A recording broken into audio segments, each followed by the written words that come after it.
Welcome back, fearless wanderers, to Nakora Nights. Tonight, we're venturing deep into the mysterious Appalachian Mountains, places where the mist hides secrets and the shadows don't just stretch, they watch. These are 10 true Appalachian Mountains horror stories, encounters from hikers, rangers, and locals who experience the unexplainable, strange figures appearing on isolated trails, footsteps that follow you, even when you're alone, whispered voices carried by the wind, calling your name.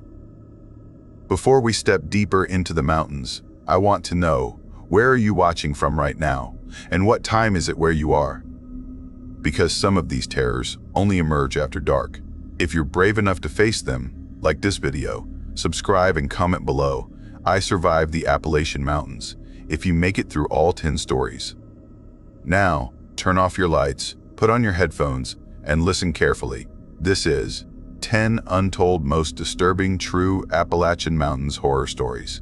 Let's begin.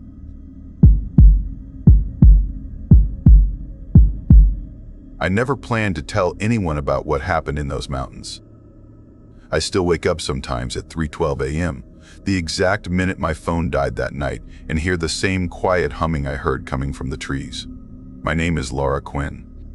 Before that winter, I made a living as a documentary field instructor. I taught college students how to survive in the wild while filming nature segments for regional education networks across the Southeast. I wasn't military trained, not like the stories you hear about hard-edged survivalists, but I grew up outdoors. My father was a park ranger in Virginia, and by the time I was 10, I could track a deer across frozen ground and build a shelter from pine limbs. The wilderness never frightened me. Until it did. That December, I'd planned a solo 7-day expedition through a section of the Appalachian Highlands near the Tennessee-North Carolina border. The goal was simple: film and test new primitive survival techniques, the kind that don't rely on modern gear. I wanted the footage for a new course I was developing called Back to the Bones, a pure survival challenge using the old ways. I packed light: a carbon knife, fire steel, field notebook, and a compact camera. No tent, no stove. I wanted to live off the land, sleep under bark shelters, and record every test for my students. I started my trek from a forgotten forest road south of a place called Red Hollow Ridge, a spot not even locals talk much about anymore. The first few days were smooth. I moved between clearings, set up base camps, tested my foraging techniques. Nights were cold, dipping into the 20s, and snow drifted through the spruce canopy like sifted flour. Everything was quiet, the kind of silence that presses against your skull, but I liked that. I'd always said the quiet of the mountains had its own voice. On the 4th morning, while I was out collecting deadfall branches for a new lean-to, I noticed something that shouldn't have been there: a column of smoke rising through the trees. It came from the direction of a narrow valley that wasn't marked on my topo map. I knew the region was dotted with forgotten cabins and mining ruins, but this smoke looked clean, white, and steady. Someone was burning dry wood. Curiosity got the better of me. I followed the slope down, pushing through laurel thickets until I stepped into a clearing I swear hadn't existed the day before. There, tucked between frozen dogwoods, stood a log cabin. It looked perfect, too perfect. The logs were dark and hand-hewn, the chinking a pale mix of clay and moss. Smoke coiled lazily from a stone chimney, and I could hear the faint clatter of metal from somewhere behind the house.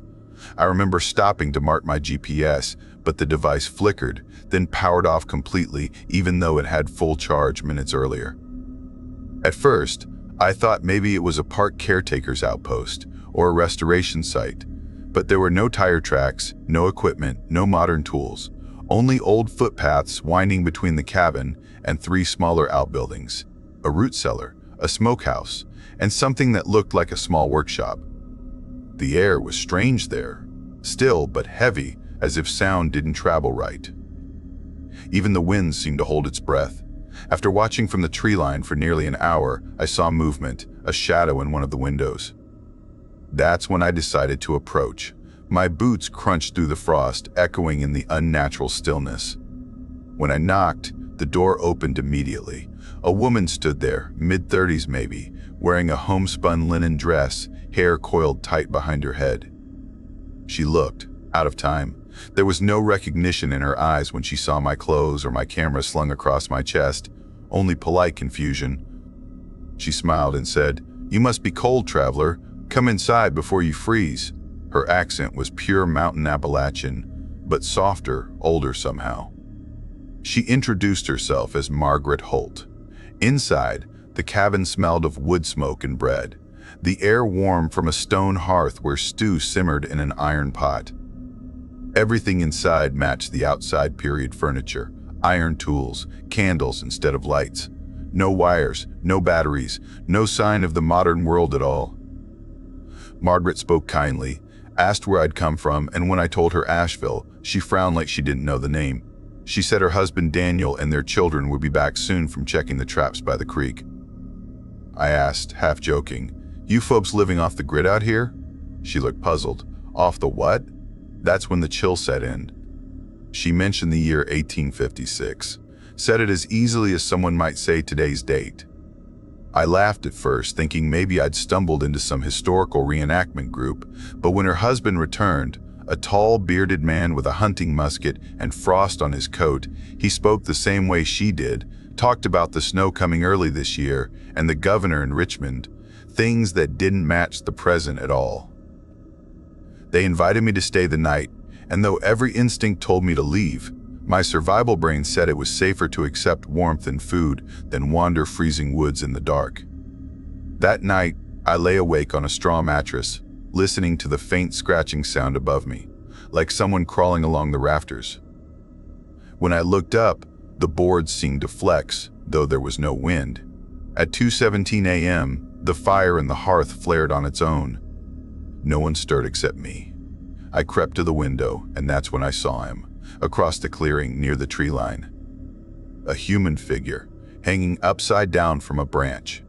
He turned slowly in the moonlight, his arms limp at his sides, head tilted toward me as though he was watching. When I blinked, he was gone. The next morning, I asked Daniel if anyone else lived nearby. He said the woods kept their own folk and to let the past lie quiet. I decided to leave that day, thanked them, and marked my path on the map. But when I hiked 100 yards from the clearing, my compass spun wildly and my GPS refused to power on again. Every direction looked wrong, the sun in the wrong place, shadows moving unnaturally. By dusk, I somehow circled right back to the cabin. Except now it looked different, older, grayer, and the smokehouse roof had half collapsed. Margaret answered the door again. Same smile, same welcome, but she spoke to me as if we'd never met. That night, I didn't sleep at all. When I finally left the next morning, I followed a dry creek bed downhill until I came upon something that froze me solid. A stone tunnel carved into the mountain, black as pitch inside. I called out to test the echo, but before my voice faded, it came back. My own voice repeating my name, not shouted, but whispered, like someone standing right behind me. I ran. By the time I found my way out of the valley, my watch read 7:45 p.m., though the sky still held morning light. I made camp near a ridge and built a fire, but the forest didn't feel right anymore. Every few minutes, I heard a faint hum under the wind like low singing. When I lifted my binoculars to check the woods, I saw a wide-eyed face staring back from the broken window of another cabin far down the slope. I blinked, and it was gone. I never went near that place again. 2 days later, I found the main trail and hiked back to my truck. But when I tried to show my map footage to colleagues, the files were corrupted. Distorted images, static-filled sounds of whispering. My GPS logs showed I'd never left my starting point. I thought I'd lost my mind until I unpacked my bag and found items I hadn't brought. A hand-carved wooden spoon, a pouch of dried herbs, a small clay bowl etched with initials, M.H. Every piece dated to the mid-1800s. Weeks later, a historian from Knoxville confirmed that Daniel and Margaret Holt had lived near Red Hollow Ridge in the 1850s and had vanished without trace during a winter storm in 1856. No graves, no descendants. Just gone. Other people have seen things in that region, hunters, hikers, even forest workers. Reports of cabins that appear for a night and vanish by morning. Echoes that speak your name. Faces in broken windows that move when you don't. I've gone back once, with researchers studying what they call temporal anomalies. My electronics failed again near the same coordinates, and when we left, the air smelled faintly of smoke and baking bread. Sometimes, when I wake just before dawn, I swear I can still taste the stew Margaret made that first night, and my clothes still carry the faint scent of their hearth smoke, though I burned them years ago. People ask if I believe in ghosts. I tell them ghosts are simple. They belong to the dead.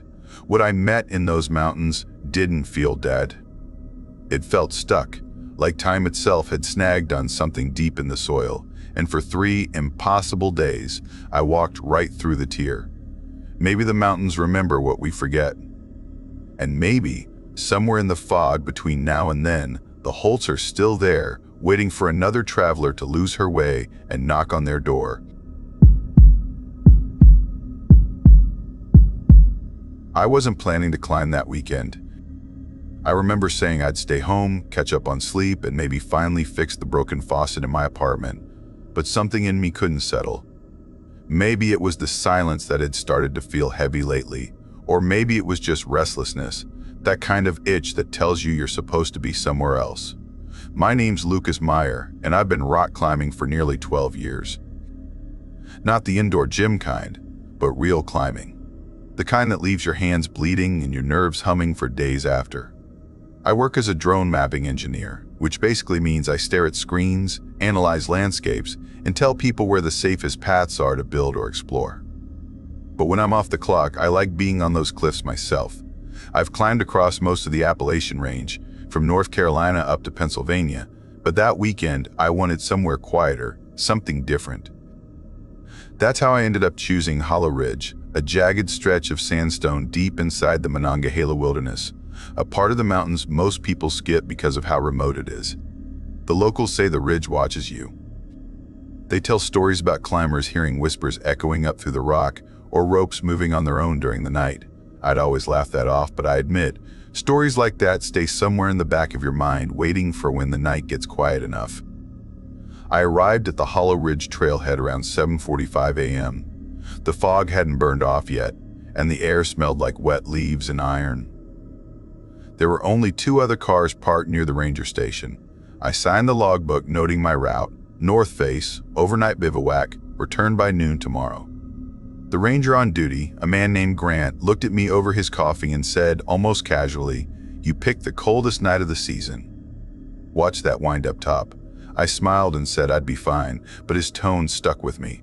The trail wound through thick forest, roots and stones slick with dew. My gear clinked lightly with each step, cams, carabiners, twin ropes, the sound of my world.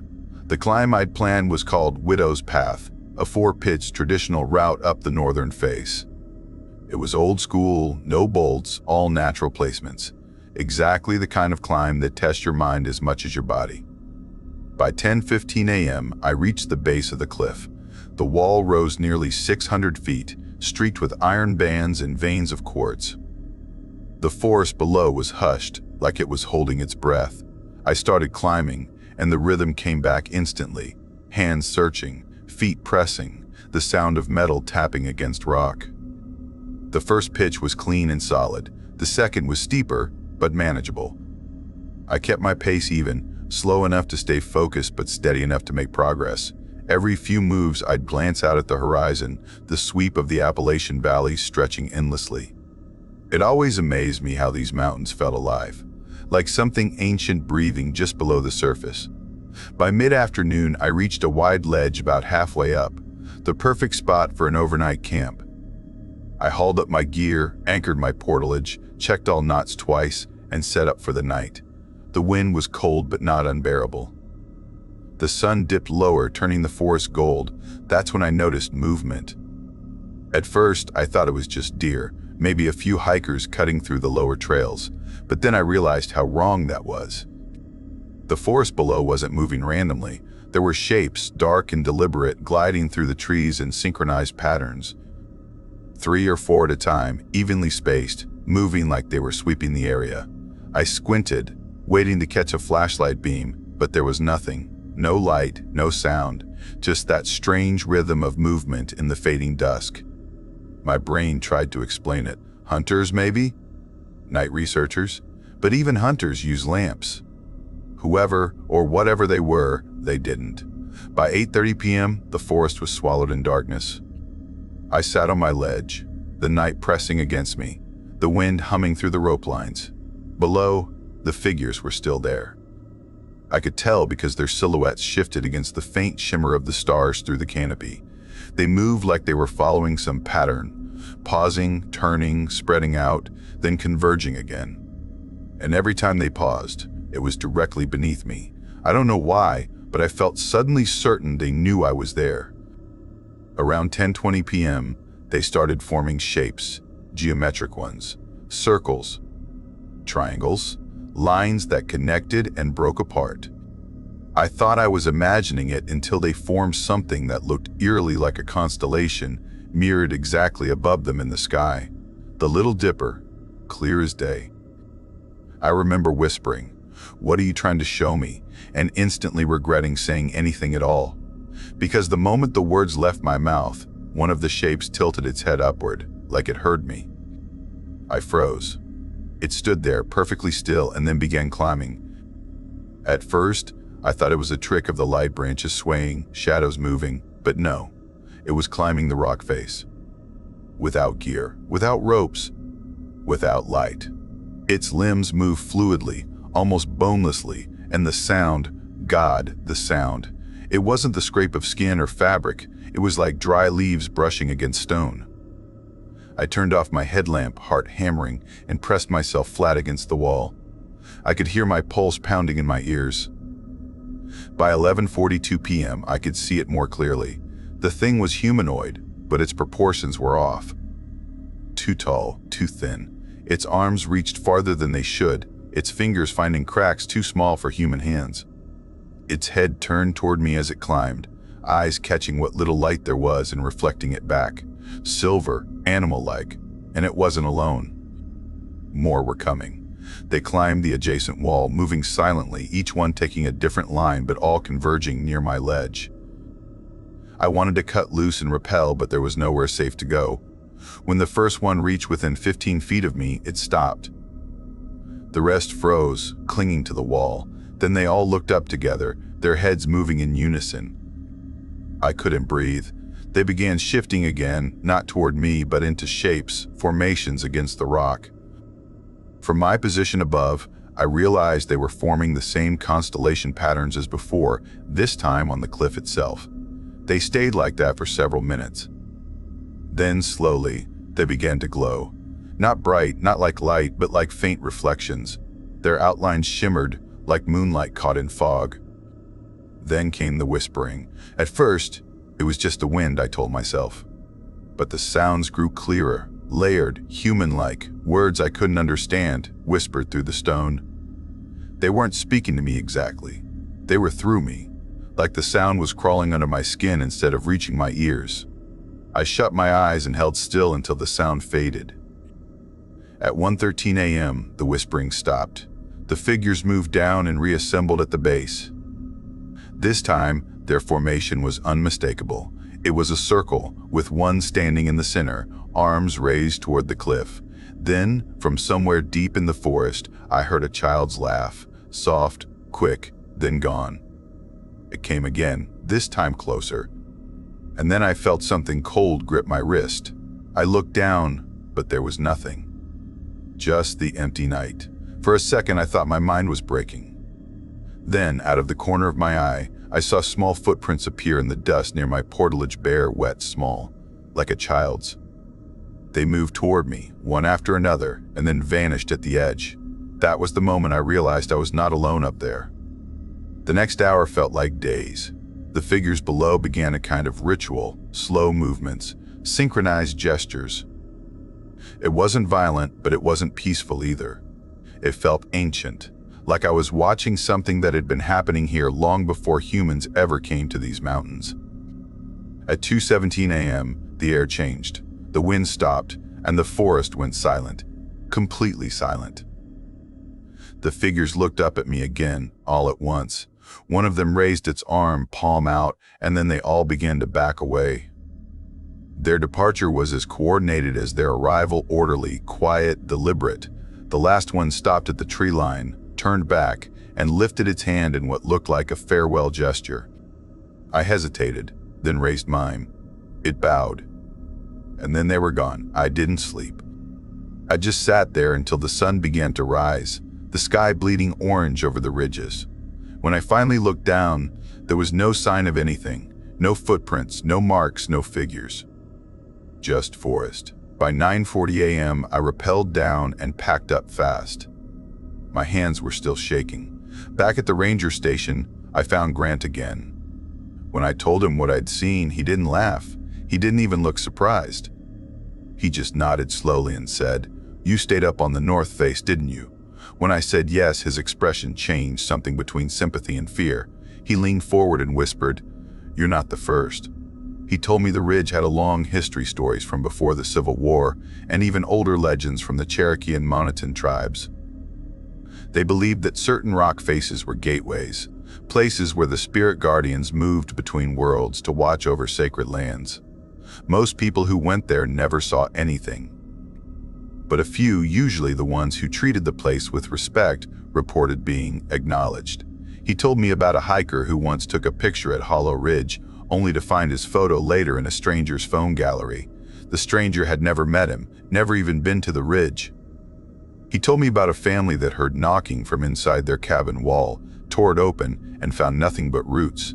And then he told me about the invisible child, how people on the trail sometimes feel a small hand slip into theirs, but when they look down, there's no one there. When I left the ranger station, I couldn't stop thinking about the way those figures had formed constellations, the way they'd watched, the way they'd left only when I acknowledged them. I don't know what they were. Spirits, guardians, echoes of something ancient, I don't know. But I know they weren't trying to hurt me. They were warning me, or maybe teaching me. I've climbed since then, but never there again. Still, sometimes, when I'm halfway up a wall and the wind changes, I feel that same strange quiet, the kind that feels like someone's watching. And every now and then, when I close my eyes at night, I see those silver eyes reflecting in the dark, waiting.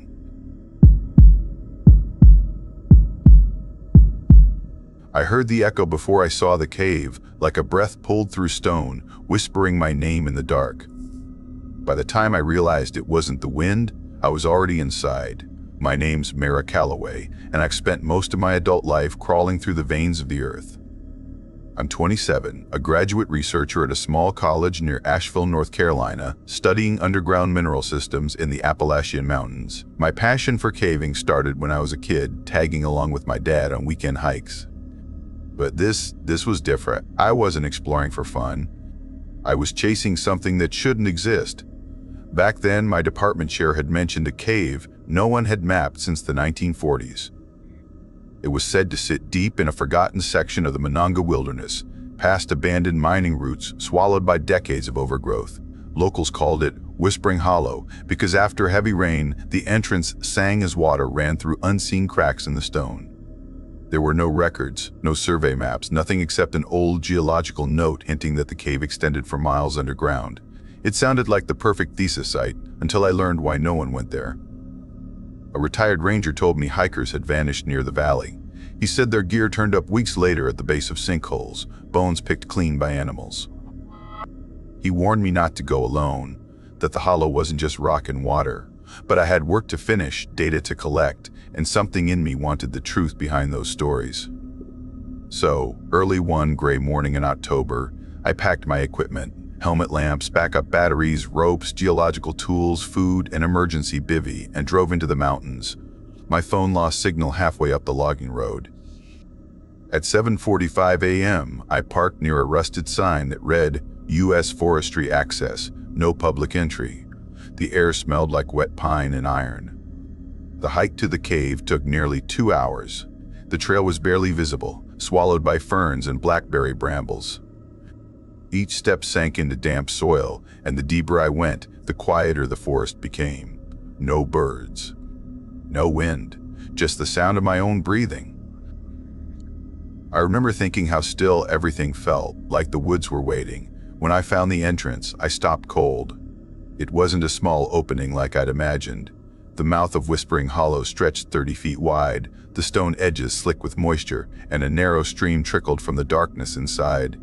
My light reflected off the surface like oil. It looked alive. I checked my GPS, no signal, and made a quick note in my journal. Before stepping inside, I caught a glimpse of something strange, a faint trail of footprints in the mud, leading in but not out. They were small, barefoot, like a child's. I tried to rationalize it, maybe a wild animal or warped boot prints, but they stayed in my mind as I ducked into the passage and felt the mountain swallow me whole. The first 100 feet were simple. The air was cool and dry, walls layered with old limestone deposits and trickles of mineral veins. I moved carefully, documenting every formation, snapping photos, jotting notes. About 300 yards in, the passage opened into a wide chamber, almost spherical, with a ceiling 20 feet high. My light bounced off thousands of tiny reflective crystals embedded in the stone. It was beautiful, like being inside a frozen thunderstorm. But then I noticed something that broke the wonder. Along the left wall, 5 narrow hollows had been carved into the rock. Not natural depressions, cut by tools. Each was roughly the size of a human body. The edges were sharp, geometric, not eroded. I froze, running my gloved hand along one. The grooves were smooth, almost polished. Inside one hollow was something pale. At first I thought it was a mineral deposit, but when I brushed off the dust, I saw it was bone. Long, splintered, scored with fine, deliberate cuts. My chest tightened. I recognized the texture, the clean slice of a steel blade. For a moment, I convinced myself it was animal remains. But deeper in the chamber, I saw more, scattered fragments. A skull, cracked open, teeth, ribs arranged in a line, like someone had placed them deliberately. That's when my training as a geologist clashed with something primal inside me. Logic said this was an ancient burial, maybe indigenous, maybe centuries old, but my instincts screamed it was newer. The bones weren't fossilized. The smell was faint but real, old metal and decay. As I knelt to take a photo, the beam from my headlamp flickered across something embedded in the wall behind the remains, a metal hook anchored deep into the limestone, and beneath it a stain dark and recent. What? I backed up fast, my heart pounded against my ribs. Every instinct told me to leave, but I needed evidence. I snapped several pictures, marked the coordinates in my notebook, and followed the tunnel deeper. After about half a mile, I reached another chamber. This one was massive, almost like an underground cathedral. The floor sloped downward, leading to a central pool of dark water. Across the far wall, I saw rows, literal rows of carved niches filled with bones. Not random piles, but stacked neatly like trophies, and scattered among them were small objects, jewelry, scraps of fabric, a broken camera lens. I stepped closer and froze again. One of the necklaces had a name tag. It was faded, but I could still read it. Kara Benson, a woman who'd gone missing hiking near Seneca Rocks 3 years ago. My throat went dry. This wasn't history. This was active. I should have turned back then, but curiosity mixed with dread. I needed to know how far it went. I followed a side tunnel that sloped downward deeper into the mountain. My footsteps echoed against the stone until I realized another sound was joining them, metal clinking, rhythmic like tools. I killed my headlamp and listened. The noise was real. Someone was working in the dark. I crouched low, inching forward until I reached a narrow fissure overlooking a smaller chamber below. My eyes adjusted, and I saw light lanterns, not electric. 6 people stood around a metal table. Something was on it. Something human-shaped. My stomach turned when I saw what they were doing. They were cutting, not frantic or messy, precise, methodical. They spoke in low tones, discussing how to dispose of the next one. One man laughed and said, "No one comes here twice." I didn't breathe, didn't move. I just watched, frozen, realizing this wasn't a grave, it was a slaughterhouse. For a split second, one of them turned his headlamp toward my direction. The beam grazed the rocks inches from my face. I pressed against the stone, heart hammering, waiting for a shout. None came. When they turned away, I used the moment to retreat quietly down another tunnel. I didn't know where it led, but anything was better than staying near them. My path twisted and narrowed, forcing me to crawl on hands and knees. At one point, my helmet scraped the ceiling, and the sound seemed deafening. I reached a chamber littered with bones, old, brittle, mixed with fresher remains. Among them lay personal items, driver's licenses, watches, even a child's shoe. That's when I knew the stories were true. I needed to get out. I marked a direction using chalk and kept moving, following faint drafts of air that hinted at another exit. The tunnel narrowed until I saw faint light ahead, a shaft leading up to a sinkhole. I climbed, hands bleeding from gripping the rock, and finally crawled into daylight at 2:17 p.m., covered in dirt and shaking. Once I had service, I called the state police and then the FBI field office in Charleston. My voice cracked as I explained what I'd found. Human remains, evidence of recent activity, photographs, everything. They took it seriously. Within hours, multiple agencies surrounded the site. They shot me. Forensics teams, cave experts, rescue units, all coordinated to map the chambers I'd documented. The operation stretched for days. They found everything I'd seen and more: tables, containers, and human remains from over 60 victims. The perpetrators were captured, leaving another cave system a week later. Turns out they weren't amateurs. They were part of a network, hunters of humans, using Appalachian cave systems as dumping grounds. They targeted hikers, loners, drifters, anyone who'd vanish without much notice. The news broke nationally. They called it the Appalachian Hollow Murders. For me, it didn't end with the arrests. I still hear the drip of that cave when I try to sleep. I still see the reflection of my light on wet bone. Afterward, I stopped caving alone. I started working with law enforcement, training others to recognize signs of illegal activity underground. The caves I once loved now feel like graves, holding echoes of people who never made it back. Sometimes, on quiet nights, I drive past that stretch of forest where the entrance used to be. It's sealed now, fenced off with government warning signs. But when the wind blows through the pines, I swear I can still hear it, the hollow whispering through the stone, calling me back. After that day, nothing felt the same. They told me the investigation would take months, maybe years, to untangle. The site had to be treated as both a crime scene and a mass grave. I gave them my camera, my notes, every GPS coordinate I'd marked. The agents thanked me, but their faces said something else, like they couldn't believe what I'd walked into and somehow walked out alive. They asked me how long I'd been in there. I told them maybe 5 hours. One of the investigators, a cave specialist, looked at me strangely. He said from the timestamps on my photos, it had been nearly 11. That night, I sat alone in my motel room, listening to the sound of rain on the roof, trying to write my final field notes.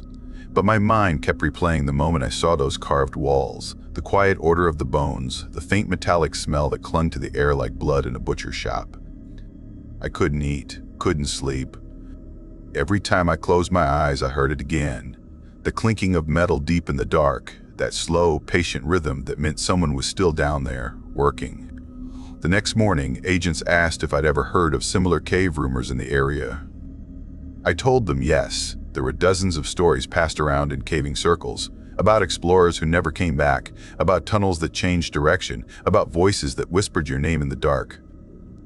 I'd always laughed them off, but now I wasn't so sure they were just stories. 2 days later, the FBI confirmed what they'd found inside the hollow: over 60 individual remains. Metal equipment consistent with human dismemberment, personal effects belonging to missing persons from West Virginia, Kentucky, and Tennessee. And something else, something they didn't release to the press. Inside the lowest chamber, the team found a small, water-damaged notebook. Its pages were half decayed, but the handwriting was still visible in places. The first legible line read, "We feed the hollow so it stays quiet." That night, when the lead investigator showed it to me, I felt my skin go cold. I thought I'd stumbled on a group of murderers using the cave for disposal. But what if they believed they were doing something else, something older? Something the mountains had taught them to obey? I didn't say that out loud, though. The agent already thought I was shaken enough. Weeks passed, and life tried to go back to normal. My university offered counseling, and the FBI kept in touch about the trial, but I couldn't focus on lectures or lab work anymore. Every time I stepped into the geology wing, the fluorescent lights buzzed like echoes of my headlamp underground. Eventually, I quit the program and moved south to a smaller town near Roan Mountain. I started working part-time as a park safety consultant, helping hikers learn basic survival and awareness skills.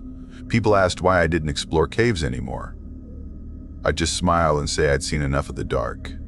But the truth is, the dark never really left me. About 6 months later, I received a call from a woman named Detective Clara Reeves, one of the agents who'd worked my case. Her tone was careful, professional, but there was strain in her voice.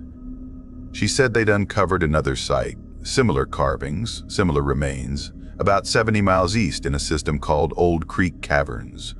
She asked if I'd be willing to review their survey maps to compare geological patterns. I agreed, though my stomach turned the whole time. When I opened the files she emailed, I noticed something that froze me. The tunnel layout looked nearly identical to Whispering Hollow, same chamber arrangement. Same sinkhole exit. It was like someone had copied the design. But natural caves don't repeat themselves like that. Something else was at play. Over the next few weeks, Detective Reeves and I spoke often. She said the second site also showed signs of recent use, processing tables, burn marks, even a few license plates recovered from missing vehicles. And just like before, there were whispers from locals about strange noises in the woods, lights flickering underground, and figures moving near the creek at night. She mentioned one story that made my blood run cold. A teenage boy had been camping near the ridge when he saw a shadow moving inside a wooden hut used by hunters. When he went in, it was empty, except for dead birds lying neatly on the floor, their eyes missing. Another report came from a truck driver who claimed his dash cam caught a car following him through the mountain pass. The car vanished seconds later, headlights dissolving into thin air. Then, there was the old mountain church that stood empty for decades. Locals said its bell rang every midnight, even though the priest swore it hadn't been connected to a rope in years. At first, these stories sounded like folklore, but after what I'd seen, folklore didn't feel harmless anymore. Detective Reeves wanted to believe this was all the work of a criminal network, people exploiting remote terrain to hide evidence. But the deeper we looked, the less sense it made. The caves weren't just chosen for isolation. They were connected by something geological, or maybe spiritual. I began comparing limestone ages, mineral structures, and underground water flow between the two systems. What I found was impossible. Each cave sat above a section of fault line that produced low-frequency vibrations, below the range of human hearing but capable of inducing anxiety, disorientation, even hallucinations. It explained part of the strange behavior, but not the organized bone placements, the rituals, or the fact that every cave entrance had symbols carved just inside, concentric circles intersected by a downward arrow. I found that same mark on one of my old photos from Whispering Hollow. I hadn't even noticed it before.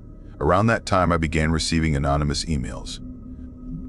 No subject line, no text, just photos, dark tunnels, blurred shapes. And in one of them, my own face lit by headlamp from the day I went down there. I hadn't shared those photos publicly. Someone's still watching. I told Reeves, and she traced the messages to a burner account logged from rural Virginia. The user never resurfaced. She said it was probably a prank, maybe an ex-member of the arrested group. But I didn't believe that. The tone felt personal. Weeks later, I started dreaming of the cave again. Always the same, me standing in the chamber with the bone shelves, hearing the sound of water dripping rhythmically, like breathing. Then a whisper, too soft to catch, coming from the carved hollows. One night, I woke to find my phone flashlight on, pointed at the wall. The clock read 3:12 a.m. My battery had drained from 70% to 0. The next morning, I checked my settings. The phone log said the flashlight had been active for exactly 17 minutes. I tried to tell myself it was stress, trauma, the mind finding patterns where none exist. But deep down, I knew the hollow hadn't finished with me. By midsummer, the case against the murderers concluded. All 8 were convicted. The leader, a man named Silas Wren, received the death penalty. He never spoke during the trial, but in his final statement before sentencing, he said only one thing: we don't choose the hollow. The hollow chooses us. That line haunted me. After the verdict, Reeves called one last time. She said she was closing the file but wanted to thank me for my help. Before hanging up, she hesitated, then said quietly, "Stay out of the mountains for a while, Mara. Some things don't want to stay buried." I promised her I would. I lied. A year later, I found myself driving back through Pendleton County, near the same ridges I'd sworn I'd never visit again. Something in me needed closure. I told myself I'd just stop by the site, see the barricades, maybe take a photo from a distance. When I reached the forest line, it was dusk. Mist clung low over the trees, turning everything silver. The area was fenced off with metal signs reading federal property. No entry, but part of the wire had been cut. Someone had been there recently. Against all sense, I went in. The air was heavy, damp, thick with the smell of soil. I followed the old path to where the sinkhole had been sealed. Except now, the earth looked disturbed, freshly dug, and there, half buried in the mud, was something small. Flashlight, my flashlight, the one I'd lost the day of the discovery. It shouldn't have been there. Law enforcement had collected everything. I picked it up. The switch clicked. It turned on immediately, fully charged. From somewhere behind me, I heard it, that same low metallic rhythm. Clink. Pause. Clink. I froze. My breath turned to ice. The sound came from deep beneath my feet. I ran. Branches tore at my arms as I sprinted back through the woods. I didn't stop until I reached my car, lungs burning, heart pounding. When I looked back, I saw a faint orange glow seeping from the ground, like firelight under the soil. Then it went out. I drove all night, not daring to look in the rearview mirror. Since then, I've moved twice, changed numbers. I keep my blinds closed and my phone charged. But sometimes, when the night is still enough, I swear I can hear that whisper again. The one from the cave, echoing through my mind like a voice calling me home. Maybe the hollow doesn't end where the earth does. Maybe it follows you. And maybe one day when I close my eyes, I'll wake up underground again, hearing that slow, patient rhythm waiting for me in the dark. I don't know if anyone will ever believe this, but I need to tell it before I forget what's real. I had always trusted the woods. I'd walked through storms, slept under lightning, followed rivers for days until they disappeared into stone. But that fall, deep in the mountains of southern Appalachia, I learned that the woods don't always let you go. My name's Mara Hensley. I'm a cartographer, a map maker for a small hiking publication out of Asheville. I used to think I understood wild places, every bend of the trail, every ridgeline. I built my life around exploring what others overlooked, the forgotten trails where history still whispered through moss and wind. It started early November, one of those crisp mornings where fog hangs low across the valleys and the trees look like burnt matchsticks against a gray sky. I was heading to a region most folks don't visit anymore, the Bray Hollow Reserve, somewhere between the Tennessee border and the Blue Ridge Divide. It wasn't on any official hiking maps. I found it buried in an old forestry report, a loop trail connecting 3 abandoned fire roads and several overgrown game paths, supposedly about 12 miles, but no one had logged it in decades. That kind of mystery pulls me like gravity, so I packed my usual gear: compass, 2 GPS trackers, a mapping wheel, a backup battery, camera, headlamp, survival pack, and my field notes. My job wasn't just hiking. It was documenting trail features, marking coordinates, and mapping terrain for publication. When I reached the access road around 8 that morning, the fog was still thick enough to mute the whole world. My tires crunched over frostbitten gravel as I pulled into the small dirt lot. No other cars. Just the sound of the engine cooling and the trees breathing quietly in the cold. The trailhead wasn't marked, just an old wooden post swallowed by vines. I set my compass, double-checked my route, and started walking. The first stretch followed an old logging path, scattered with half-buried rusted tools. The trees here were mostly maple and beech, their leaves dry and crisp under my boots. For a while, it felt peaceful, that kind of stillness that makes you think the forest is listening. After about 3 miles, the old road narrowed into a deer path that twisted around rock outcroppings. My GPS read steady. Every step matched my expected distance. Everything normal. But around 11, things began to feel off. It started small. My GPS suddenly flickered. A soft beep, a momentary loss of signal, then back again. That's not unusual in dense woods, so I didn't worry. But a mile later, my second GPS started doing it too. Its coordinates slipping 50, sometimes 100 yards off within seconds. I stopped near a wide stream and recalibrated everything. Compass readings showed I was heading northeast. According to my planned loop, I should have been going northwest. I remember laughing under my breath, a quiet, nervous laugh, and saying, "Come on, Hensley, you're not lost yet." I followed what looked like the continuation of the trail, faint, narrow, covered in leaves. I walked another hour. The forest started to look familiar in ways that didn't make sense. The same split sycamore trunk, the same rock with the moss shaped like a crescent. Then I saw something that made my skin tighten. At a shallow stream crossing, I found my own boot prints in the mud. Fresh, heading the same direction I was walking. I stood there for a long time, trying to think of a rational explanation. Maybe I'd looped around by mistake. Maybe the terrain folded back somehow. So I checked my GPS again, and it showed I'd moved almost a mile since my last checkpoint. But I was standing right where I'd been 2 hours earlier. That was the first time I felt fear, not the kind that makes you run, but the kind that makes your hands go numb. I decided to trust my compass instead of my devices.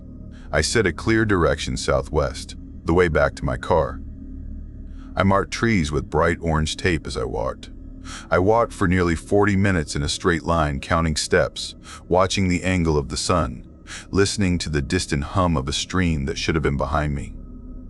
When I finally stopped to rest, I looked up and froze. I was standing in front of the same rock formation where I'd stopped for lunch hours earlier. It was impossible. Every rational thought I had started collapsing in on itself. I tried again, a new bearing this time, due south. 45 minutes later, I came back to the same spot again. My breath came in ragged gasps. I marked a tree, walked away for a few hundred yards, then looked back. The mark was gone. I tied more tape to branches, only to find them later hanging in places I hadn't walked. By mid-afternoon, the forest had changed its tone. The air felt heavier. The light dimmed faster than it should have. Even the wind stopped moving, and then came the sounds, faint echoes that weren't mine.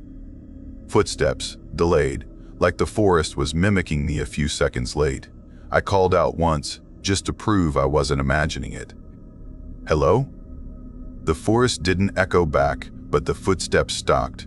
When the silence came again, it felt like the woods were holding their breath. I tried to focus on practical things, finding a flat area to set up camp, checking my supplies, forcing myself to stay calm. But when I pulled out my day pack, I noticed something wrong. The zipper was half open, and inside were items I hadn't packed: an extra flashlight, another ration bar, a knife slightly rusted at the edge. My own things were still there, but these duplicates looked older, more used. I sat down hard. My heart hammered so loud it drowned out the forest. I whispered to myself that there had to be some explanation. Another hiker, a prank, memory confusion. But when I turned, my original pack, the one I'd set down minutes ago, was gone. The forest felt like it was folding in on itself, like every direction was the wrong one. My compass spun erratically, twitching between north and west. My GPS flickered in random coordinates that shifted every few seconds. By dusk, I gave up trying to leave. I'd built a small shelter near the rock formation, using my bivy sack and fallen branches. I thought I'd wait until morning, when things might make sense again. As the last of the daylight died, I noticed something in the trees, faint symbols scratched into bark, not human symbols. Spiral patterns, cross marks, circles stacked like maps drawn by someone trying to remember a place that kept moving. I told myself maybe hunters left them, but my voice didn't even sound like mine when I said it. That night, I didn't sleep. The forest moved when it shouldn't have. I'd close my eyes, and when I opened them again, my fire would look smaller, like it had burned for hours, but my watch said only minutes had passed. Then sometimes, I'd blink and find it roaring like I'd just built it. At one point, I stood to collect more wood and realized the stream that had been 20 yards away now ran right beside me. Around 2:17 a.m., I heard something new, a voice calling my name. It wasn't loud, more like someone whispering from far away through trees. My name, again and again. I grabbed my flashlight and shouted back, "Here! I'm here!" The voice stopped. Then came the sound of branches cracking in a slow circle around me. I shone my light and saw something glint in the dark, the reflective strip of another pack sitting just at the edge of the beam. I walked toward it slowly. It was mine, not the duplicate. My pack, the one that had vanished earlier. I checked inside. Everything was there, perfectly arranged. Only one thing was different. Tucked inside was a folded map. My handwriting. My notes. But the ink looked smudged, like it had been there for years. The date at the top said November 14, 2021. That was 3 years ago. I hadn't even started mapping Bray Hollow back then. I don't know what happened next in any clear order. The rest of that night feels like dreams spliced into reality, shadows moving against the direction of light, faint whispers repeating what I'd just said seconds earlier, the feeling of being watched from every angle. When dawn came, it didn't look right. The sky was too pale, the air too still. I turned on my emergency beacon and waited. No signal. My phone showed full bars, but every call failed to connect. I started walking again out of pure instinct. I don't know how many hours passed, but eventually, I heard something real, a faint mechanical drone cutting through the silence. Voices, shouting my name again. But this time it was real. I stumbled toward the sound, waving my arms. When the men appeared through the trees wearing bright orange vests, I almost collapsed from relief. They were from the Appalachian Search and Rescue Service, led by a man named Warden Mark Riley. He said they'd been tracking my emergency beacon, though it kept blinking on and off in random coordinates. Even they had trouble finding me. Their GPS readings jumped hundreds of yards at a time, and 2 of their members had gotten separated for nearly an hour in the same patch of forest. They led me back using traditional compass bearings.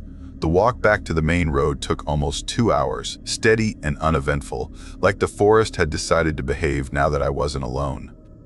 When we reached the parking area, my car wasn't where I'd left it.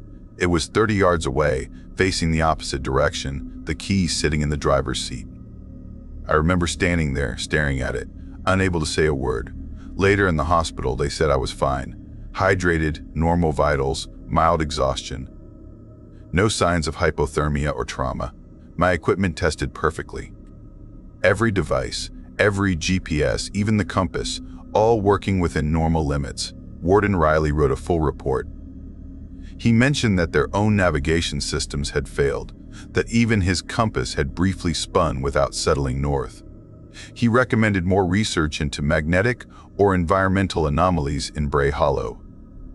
But the part no one explained, the map, the one dated 3 years before. They sealed it in evidence, but I saw it before they took it. The ink wasn't just smudged, it had faded from age. That was the last solo trip I ever took. Now, I only hike with others, always in daylight, always within signal range. A few months later, I got a message from Warden Riley. He said that over the last decade, 4 other hikers had vanished near Bray Hollow. Some were found disoriented, claiming to have been lost for hours that search teams clocked as minutes. Others were never found at all. He told me something else, something I can't forget. During one of their patrols after my rescue, his team found a narrow stone stairway deep in the woods, half buried under moss. They tried to follow it down, but after 20 steps, the air got colder and their lights began to flicker. The stairway kept going, deeper and deeper, but no end was visible. A few days later, a parked vehicle came back, scratched all over the hood. The marks were from the inside of the metal.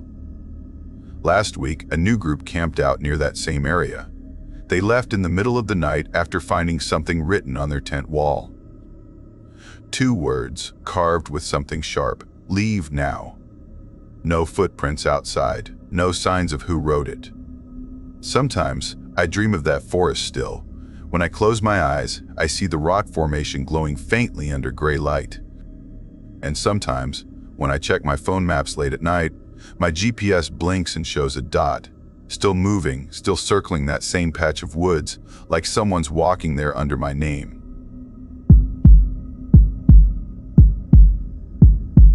I didn't think the forest could remember a voice, but that was before the mountains started speaking in mine. My name's Noah Carter, and I've worked as a backcountry surveyor for the Appalachian Conservation Authority for almost 9 years.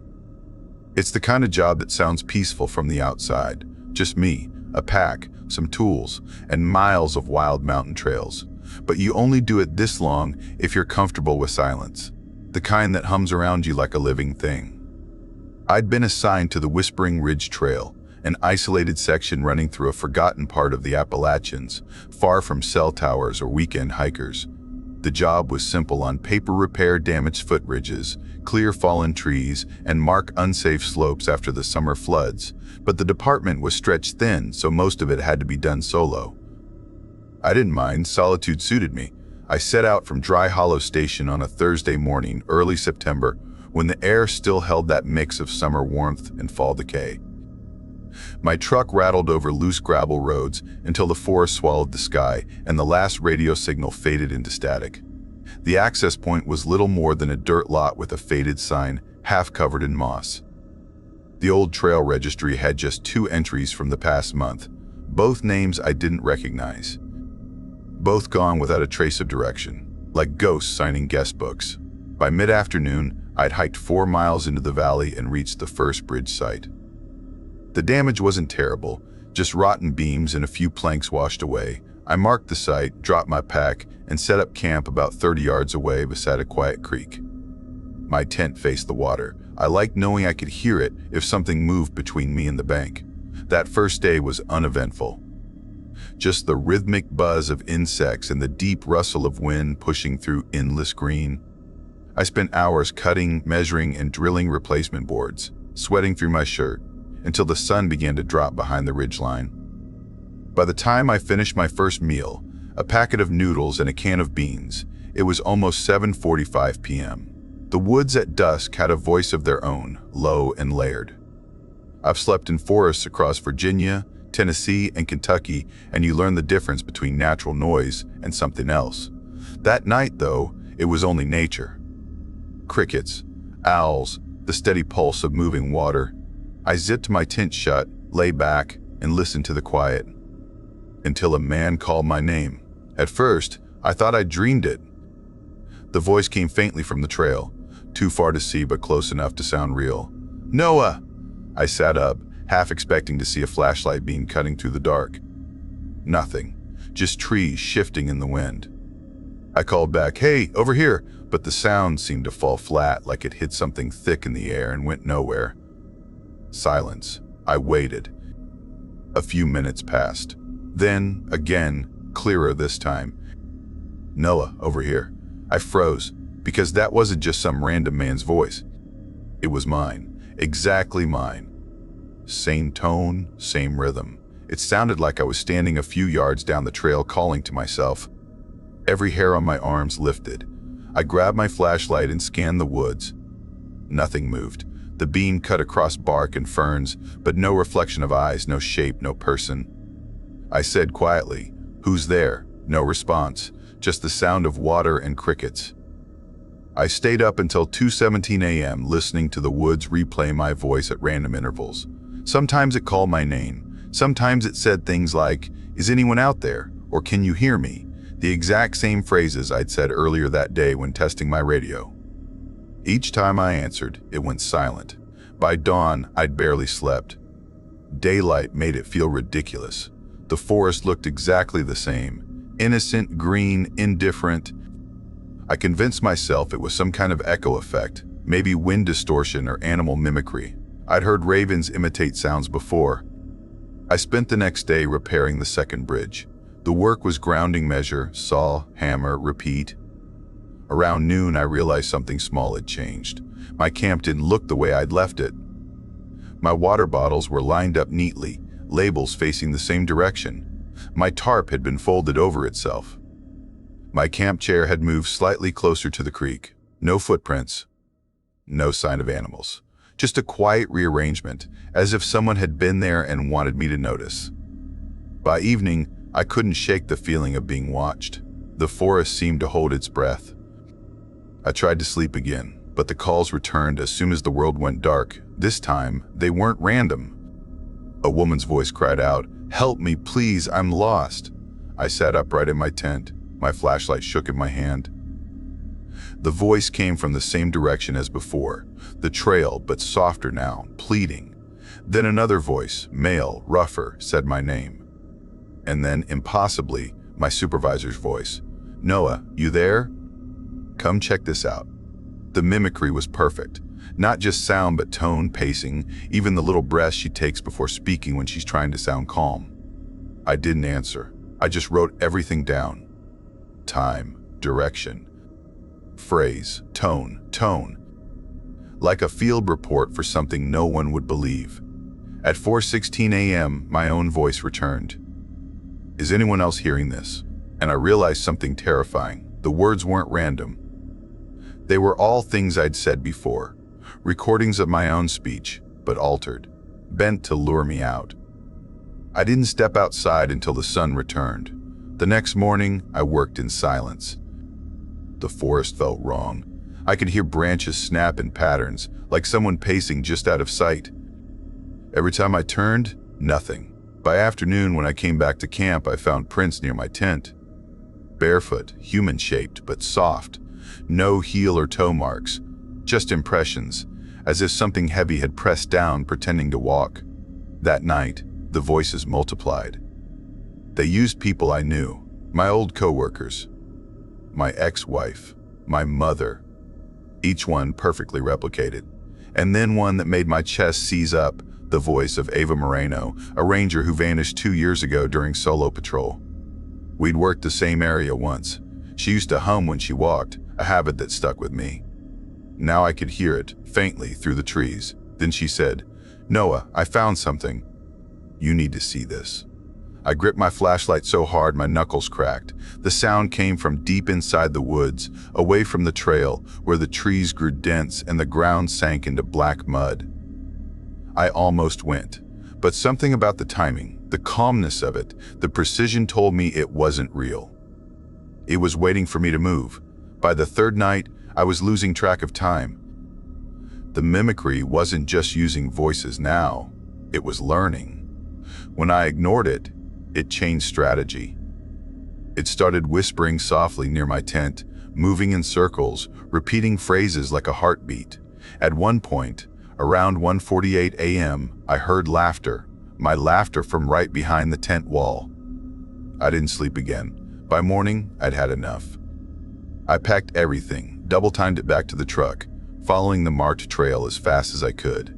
But the voices followed, calling from both sides of the path, switching tones and accents. Once my supervisor's voice shouted, "Take the shortcut through the hollow, it's faster." There was no shortcut. I knew every bend of that trail. When I ignored it, the voice turned angry. "Noah, come back. Come back right now." I didn't look back. Near the end of the trail, just as the parking area came into view, the forest went completely silent. No birds, no wind, just stillness. Then Ava's voice again. "Noah, don't leave. I'm trapped here. Please help me." It came from a dense thicket just off the trail, thick with roots and briars. For a few seconds, I almost stepped toward it. It sounded exactly like her. Same tremble, same desperation. But I'd heard that pattern before, that perfect emotional bait. So I kept walking. When I reached my truck, my relief vanished instantly. The driver's door was open. I knew I'd locked it. I always do. Inside, my gear had been moved. Maps unfolded, flashlight placed upside down, and my emergency radio switched on.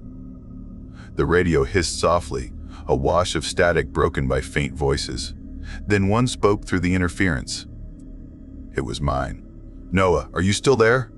I slammed the door, started the engine, and drove until the trees thinned and the first bar of signal blinked onto my phone. When I called my supervisor, she listened in silence. Then she said, "You're not the first." She told me that over the past 5 years, 6 other workers had reported similar encounters in isolated parts of the range. Voices in the dark, perfect mimicry.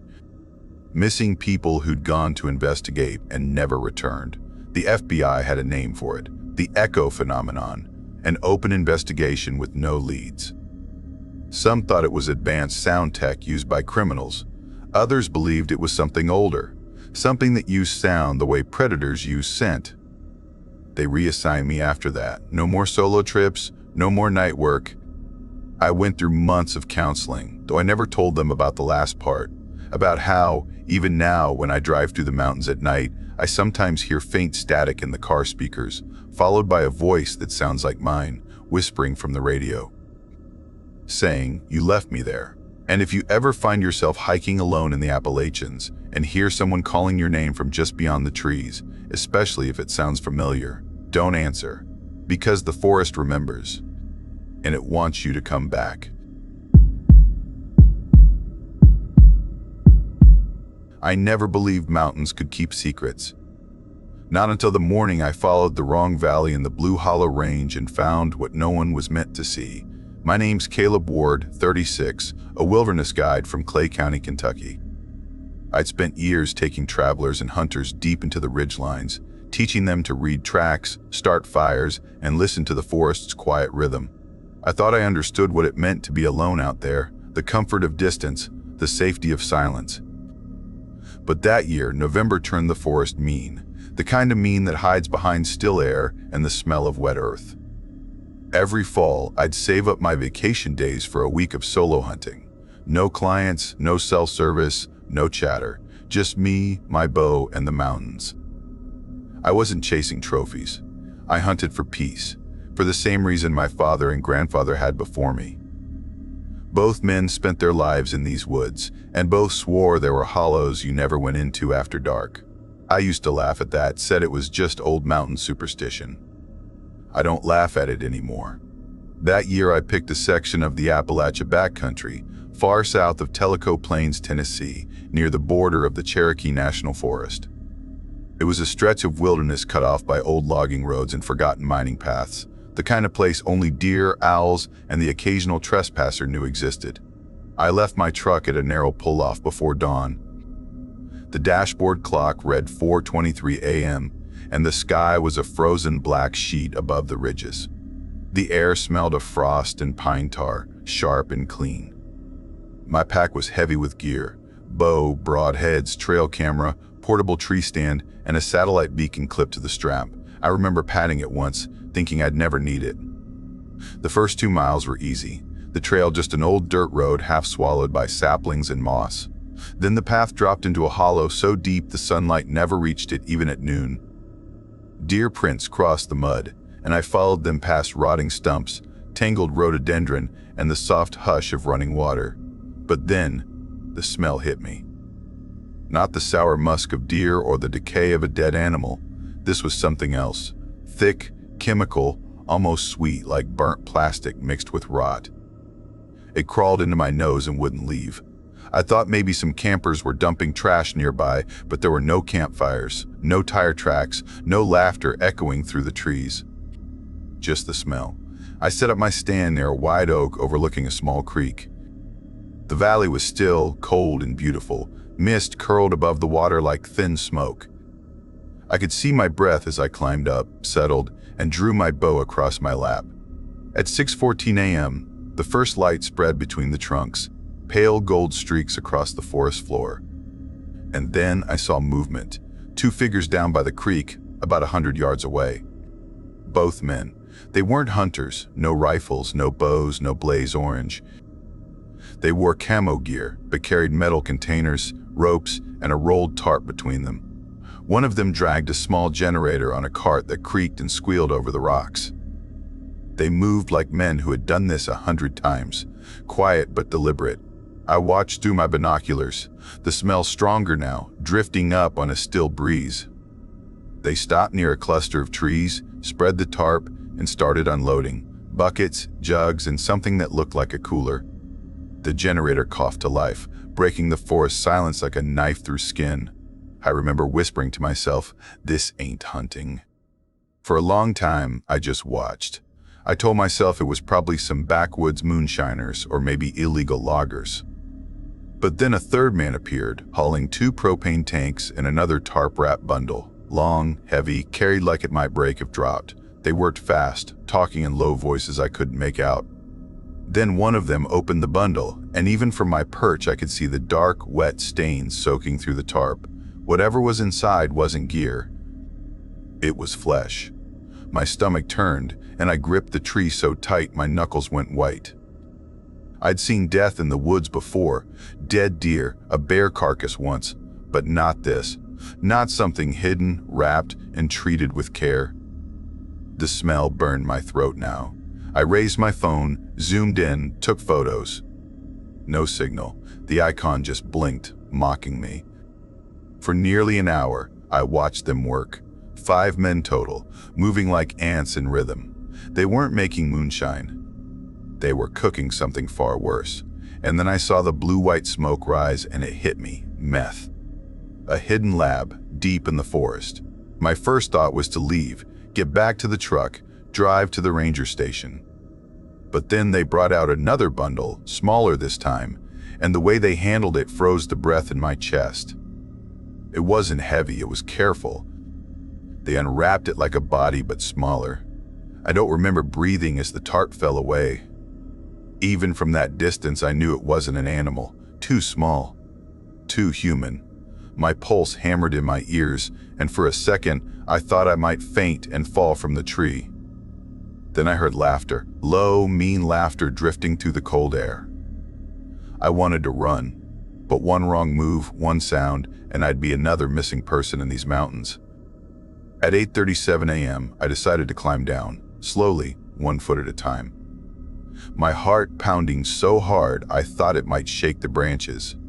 But then came voices, closer this time. 2 men walking along the same deer trail that led right beneath my stand. I froze. Their conversation was easy, careless. They talked about moving product and cleaning up the last one. And then one of them said something I'll never forget. You remember that hiker last spring? The one who wouldn't stop asking questions? Funny how nobody ever found his boots. The other man laughed. Ain't nobody ever gonna find anything up here. I pressed myself against the bark and didn't move. My fingers went numb. My bow hung loose beside me. Then one of them stopped. Hey, he said, you smell that? The other sniffed. Yeah, scent blocker maybe. Somebody's hunting out here.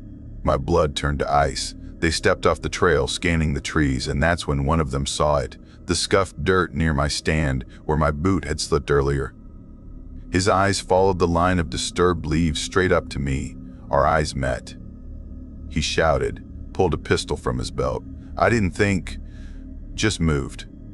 I dropped my pack, slammed the safety release on the tree stand, and leapt into the brush below. Pain shot up my leg, but I was running before I could feel it. Shots cracked through the forest, 3, maybe 4. Branches exploded above me. I hit the creek, splashed across, ducked behind a fallen log. My hand fumbled for the satellite beacon. One press, then another. The red light blinked, signal sent. I ran until I couldn't breathe, my lungs burning, heart screaming. Behind me, voices shouted, splitting directions. They had radios, maybe GPS. I had the forest. At one point, I crossed a clearing and saw something glinting in the dirt, an old brass bell hanging from a post, swinging softly though there was no wind. I didn't stop. I didn't question it, I just kept moving. Then, halfway up a ridge, I heard tapping, faint, rhythmic, coming from my pack. I'd dropped it earlier, but somehow it was here, slung over my shoulder. The sound came from inside like knuckles on a coffin lid. I stopped, opened it. Nothing but my folded map. I stared at it, shaking, and heard the tapping again, this time from the woods ahead. That's when I knew the forest itself was warning me. By 10:12 a.m., I broke out of the valley, reached the logging road, and saw flashing lights through the trees, green and white, wildlife officers. I nearly collapsed when they grabbed me, dragged me behind their truck. Officer Mitchell's voice blurred through my ears as I tried to speak, to tell them what I'd seen. They went in with backup, full gear, radios crackling. The arrests took 3 days. 13 people, a meth ring that had been using those hollows for years. They found weapons, chemicals, and graves, shallow, hidden beneath moss and leaves. 4 bodies in total. One of them was that missing hiker. Reporters later called it the Cherokee Valley Killings. They wrote about it like a local legend. But what they never told was what the Rangers found in the last tent. A small, battery-powered speaker still playing a lullaby on repeat, though the generator was cold. I've never gone back. Sometimes, when I can't sleep, I hear that same lullaby hum through the static of my radio, faint and distant. Like the mountains whispering a warning. Stay out, stay quiet, don't listen too close. Because out here, the Appalachia still keeps its secrets, and some of them don't want to stay buried.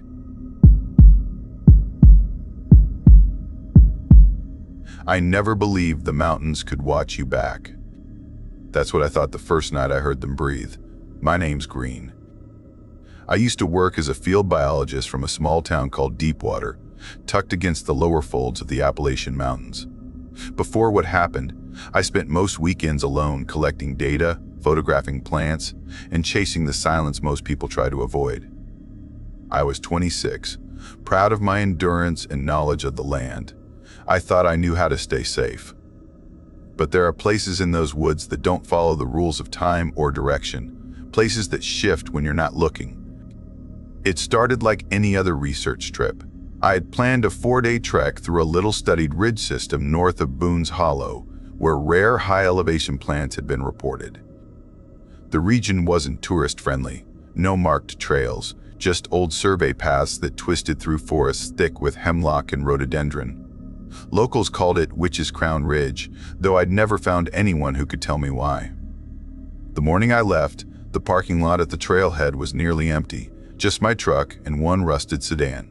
I signed my name on the hiker's log, wrote my route, and the date I'd be back. The air smelled of frost and dying leaves. Everything felt perfectly normal. By late afternoon, I'd reached a clearing beside a narrow creek, exactly where I'd planned to camp. The light was amber, the forest whispering around me like it was alive. I set up my tent, stored my food properly, and organized my camera gear. The world felt honest: earth, water, sky. I remember thinking I could live like that forever.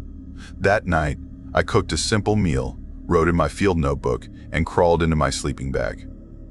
My watch said 9:48 p.m. when I closed my eyes. Sometime after midnight, maybe 2:17 a.m., I woke to the sound of voices. They were faint at first, carried on the wind.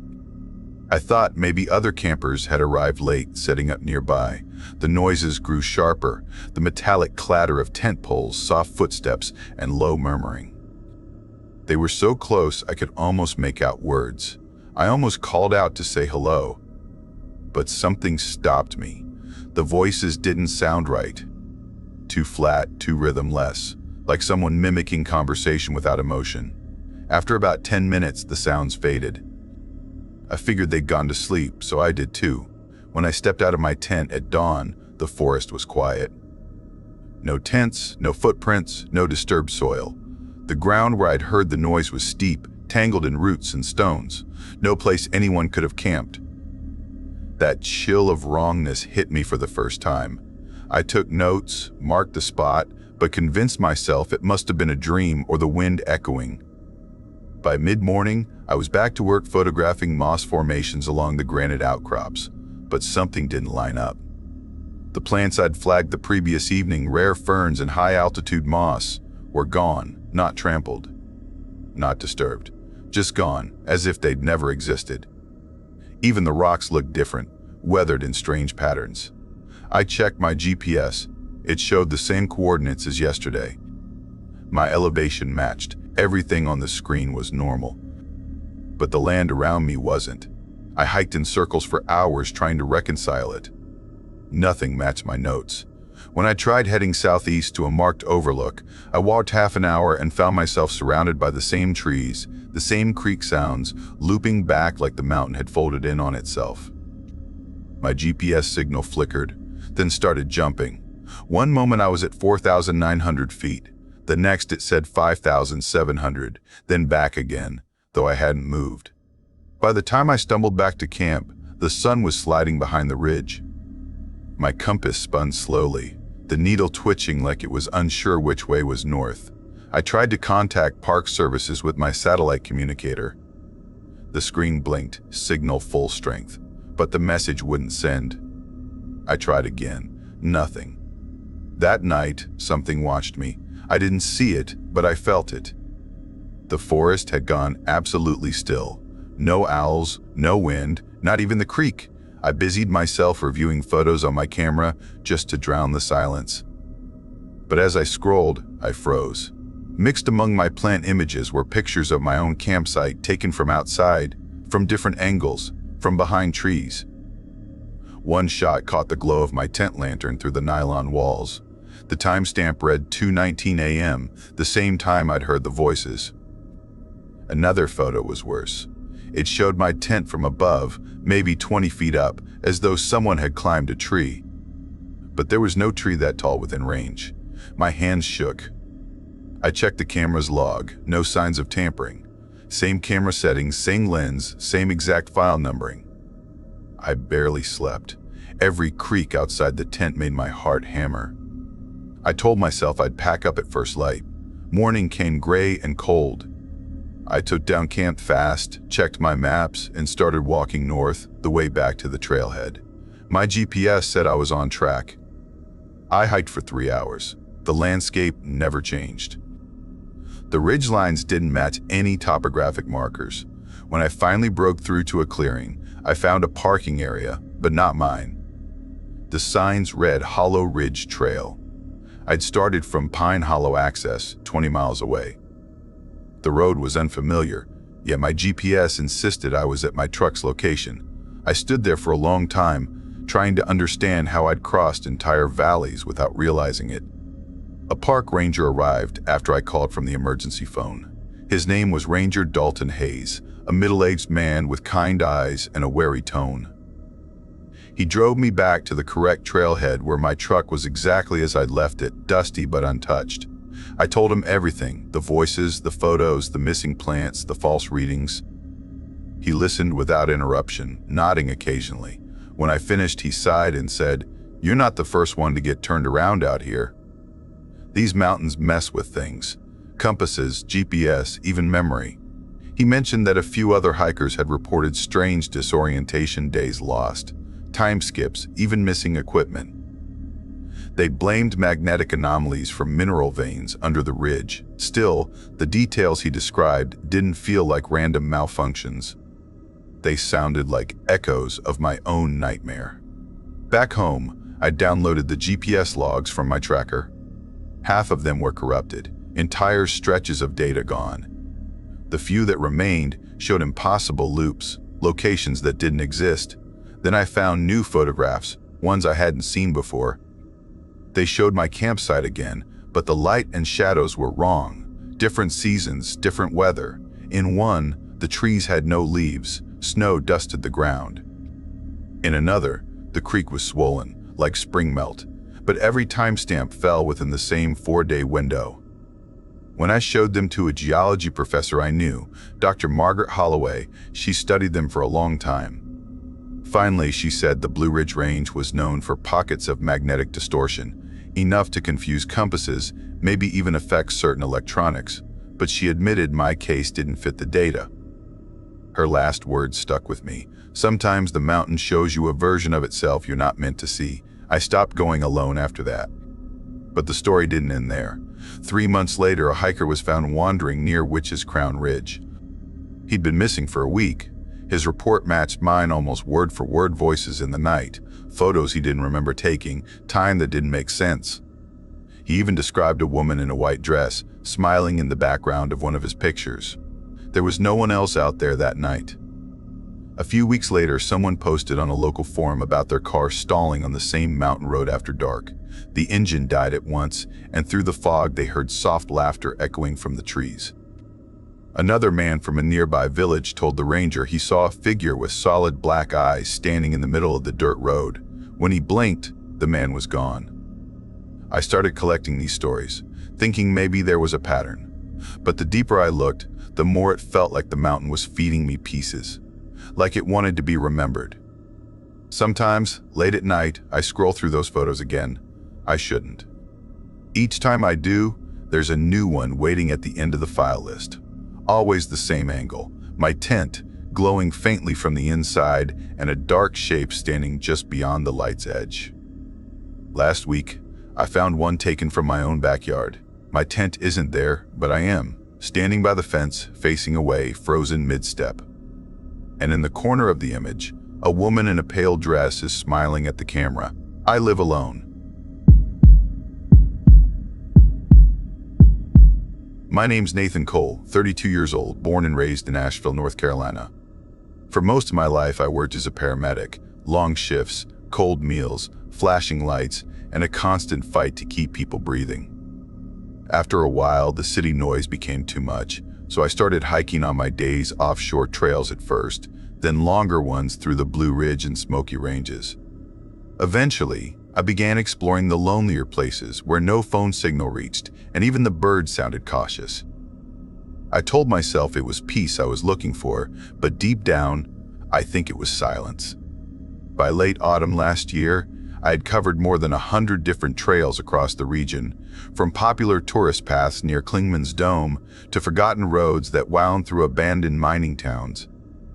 I'd learned to move quietly, to read the weather from the trees, and to carry more than I ever thought I'd need. The wilderness teaches you that no one's coming if you call for help too late. So on October 19th, a cold Saturday morning, I decided to hike a part of the Appalachian Range most people never see, the old Ridgeway sector near the ghost town of Talons Creek. Locals said the area was reclaimed forest, where strip mines once tore through the earth and left wounds that never healed. That's what drew me in, the idea that nature was fighting to cover its scars. I packed light but smart 3 liters of water, protein bars, rain gear, med kit, satellite beacon, flare gun, and a new GPS device with offline maps.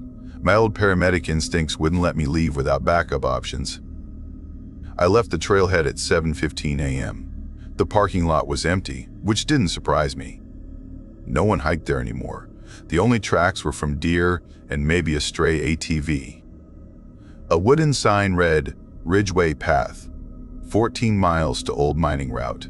Someone had carved words beneath it, barely legible but still there, "Don't follow the echo." I laughed it off, thinking it was just another mountain joke, the kind of thing locals say to scare outsiders. I signed my name on the weathered register, marked my planned return time as 5 p.m., and started walking north. The first few miles were quiet except for the crunch of frost under my boots and the wind hissing through dead pine.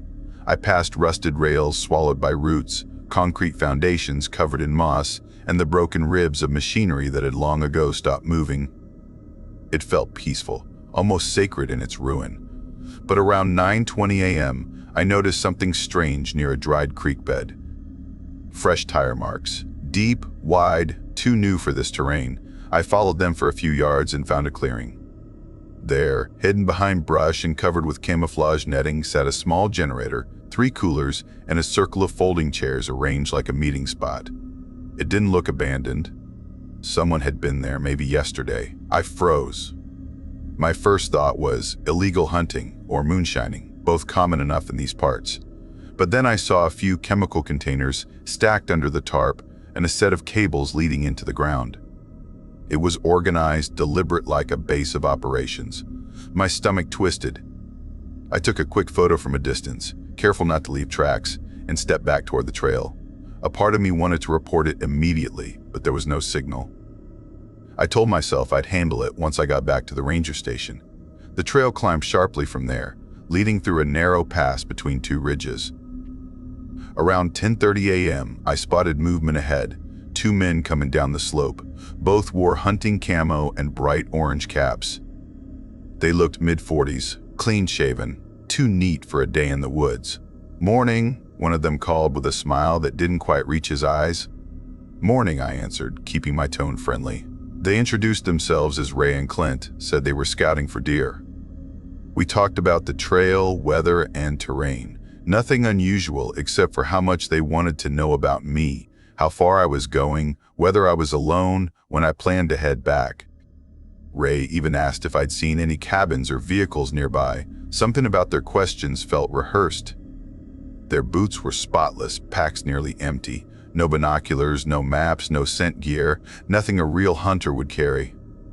Clint smiled and said, "You know, if you like photography, there's a ridge east of here with the best view in the state. Not on any map.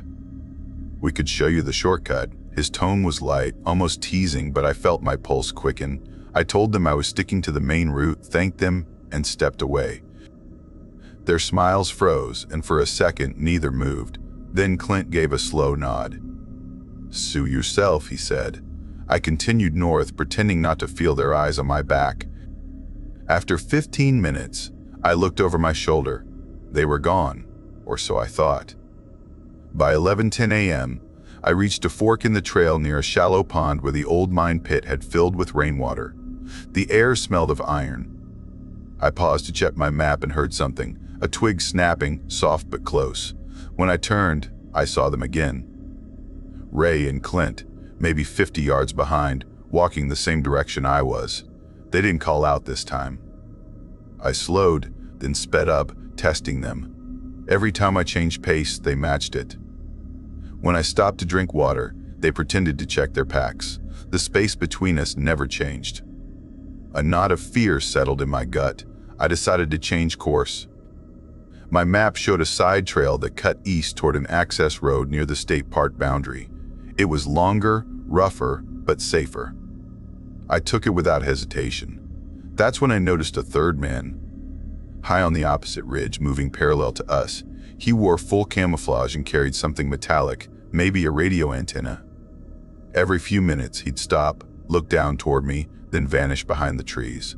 I didn't need training to understand what was happening. They were coordinating, hurting me. I pressed the SOS button on my GPS beacon. A flashing light confirmed the signal sent, but I knew it could take time for help to reach me.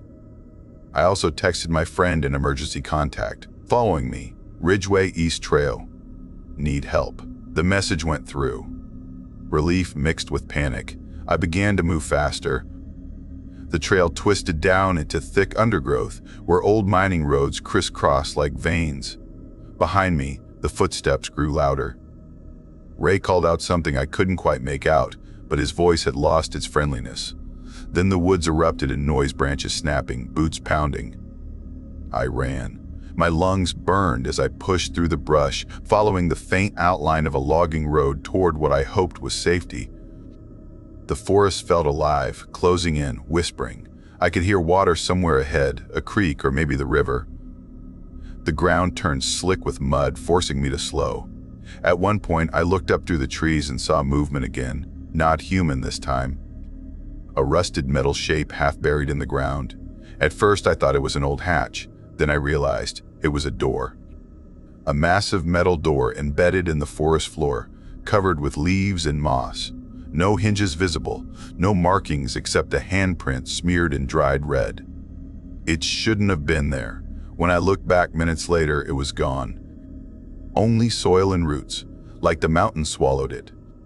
That's when I started hearing it, the faint echo of voices calling for help, not far away, coming from a ridge ahead. I followed the sound, desperate to find someone, anyone. The voices grew louder as I neared a cave entrance. The opening was dark, narrow, shaped like a throat. "Hello?" I shouted. The cries stopped instantly. A wind rose from inside, cold and wet, carrying the smell of earth and something metallic. My flashlight flickered once, then died. I stepped back, heart pounding. Somewhere behind me, branches cracked again. Ray's voice drifted through the woods. "You shouldn't have come this way, Nathan." He said my name. I never told them my name. I ran again. My legs screamed, but fear gave me speed. I followed the sound of distant water until I saw the shimmer of sunlight ahead. The trees broke into a clearing, a gravel road. A truck sat there, engine idling, green paint with state emblems. A wildlife officer stepped out, hand on his holster. "You lost, son?" I nearly collapsed with relief, gasping, explaining everything. The men, the pursuit, the camp, the cave. He listened without interrupting, then called for backup over the radio. Within 20 minutes, more vehicles arrived. The officers found the camp easily. Beneath the netting were multiple generators, storage bins, communication devices, and personal belongings, backpacks, IDs, clothing. Some were marked with women's names. One belonged to Sarah Klein, a missing college student from Tennessee. She'd vanished 3 weeks earlier after a solo hike. The following investigation uncovered a trafficking network operating through the mountains. They used fake hunting trips as cover, identifying lone hikers and steering them toward remote pickup points. The Ridgeway area offered dozens of unmarked mining roads where trucks could enter unnoticed. Ray and Clint were later identified as Marcus Dean and Travis Holt, both with violent criminal histories. The third man was never caught. The case spread through local news, leading to more rescues in nearby states. But the part that never made headlines was what the search teams found near that cave. Inside, they discovered burned candles arranged in a perfect circle. One candle was still red and melted halfway. No one could explain how it stayed burning in that damp air. The Rangers removed it, but 10 days later, another red candle appeared on the porch of a retired miner who lived nearby. He swore it had been lit by unseen hands. Since then, hikers report hearing faint voices near the ridge, like people calling for help from inside the mountain. Others claim to see a glimmer of metal under the dirt before it vanishes again. I stopped hiking alone after that. I still tell myself it's over, that I survived something human. But every time I pass those hills, I feel the forest watching, waiting. Sometimes, when the wind blows through my window late at night, I swear I smell wet earth and burning wax. And once, at 2:17 a.m., I looked outside and saw a red candle flickering on my porch. My name's Liam Mercer. For 12 years, I worked as a wilderness photographer, chasing fog, rivers, and light across the Appalachian Mountains. I thought I understood silence. Then I went to Sable Creek. It started in late October when Ranger Marie Keller called about an unnamed waterfall hidden deep in Pine Hollow Reserve.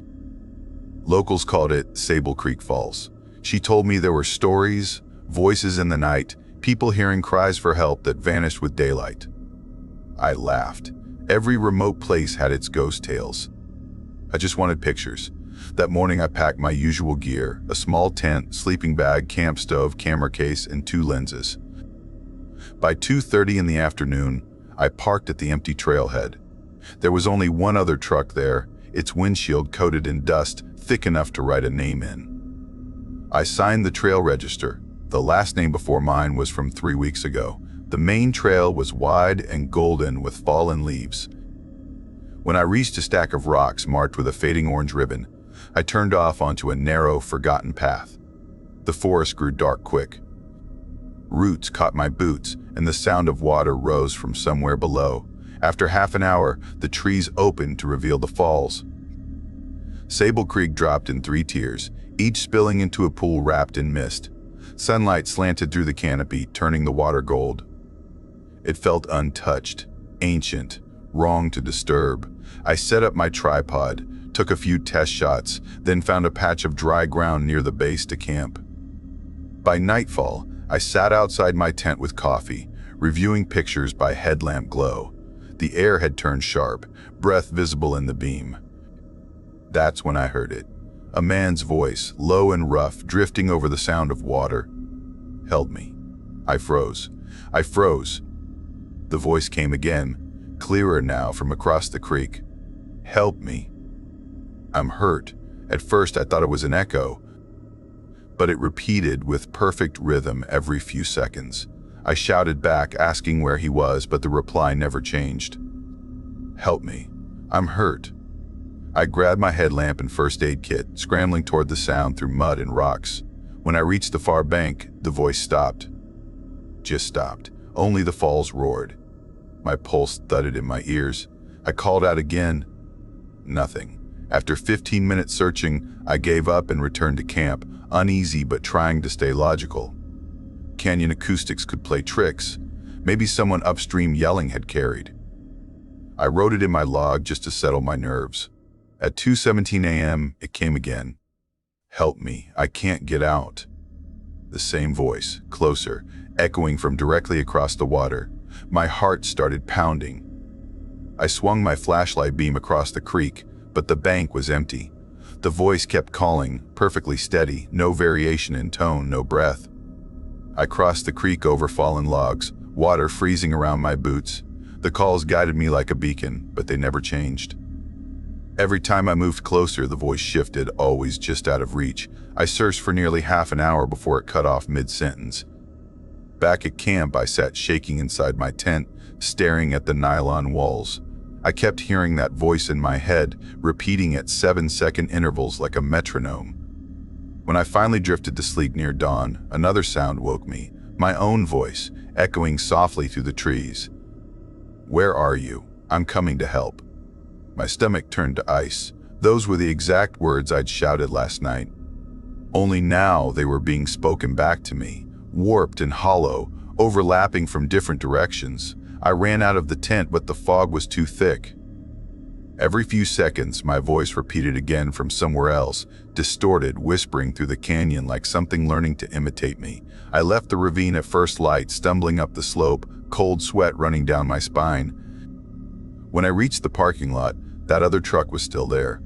Closer inspection showed leaves packed around the tires and dust thick as ash on the glass. A park tag hung from the mirror, Noah Strickland. I remembered the name. A missing photographer from the local news. They'd never found him. At the ranger station, I told Marie everything. She didn't laugh. She opened a drawer and pulled out old reports, yellowed pages describing hikers hearing the same cries for help over the years, always at night, always near Sable Creek. None of them ever found anyone. Some went missing themselves. "You're not the first," she said quietly. "And you probably won't be the last." I drove home and told myself I was done, but days later, when I went through my photos, one image made my blood run cold. In the mist near the waterfall stood a faint human shape, a man wearing a jacket, one arm raised as if waving. I hadn't seen anyone there. I brightened the exposure. There were more half a dozen blurred silhouettes hidden in the fog. And in one frame, behind a curtain of water, a pale face stared straight into the camera lens. I didn't sleep that night. 2 weeks later, Marie called again. 2 new hikers had vanished near Sable Creek. Their tent was found flattened. Their GPS showed their last location right by the waterfall. In the search photos, I recognized the same mist curling over the rocks. I knew I shouldn't, but I couldn't live with not knowing. I returned, this time with my friend Mara Hensley, a sound engineer I'd worked with before. I told her we were just collecting forest ambience for a project. I didn't tell her what waited out there. We reached the falls by sunset. It looked unchanged. Quiet, still, too still. We set up camp. Around 9:30, while Mara was testing her recorder, the first call came again. "Help me." Her head snapped up. "You heard that?" I nodded, throat dry. "Help me, I'm stuck." She grabbed the mic, whispering, "That's a person." She shouted across the creek, asking where they were. Silence. Then from behind us came my own voice, low and calm. "I'm coming to help." Mara's eyes widened. "Liam." "That was you." I shook my head. "No." Before I could stop her, she crossed the logs. I followed, the mist thickening. On the far bank, a figure stood motionless in the fog. A man, pale and dripping wet, head tilted like his neck was broken. "Sir?" Mara called.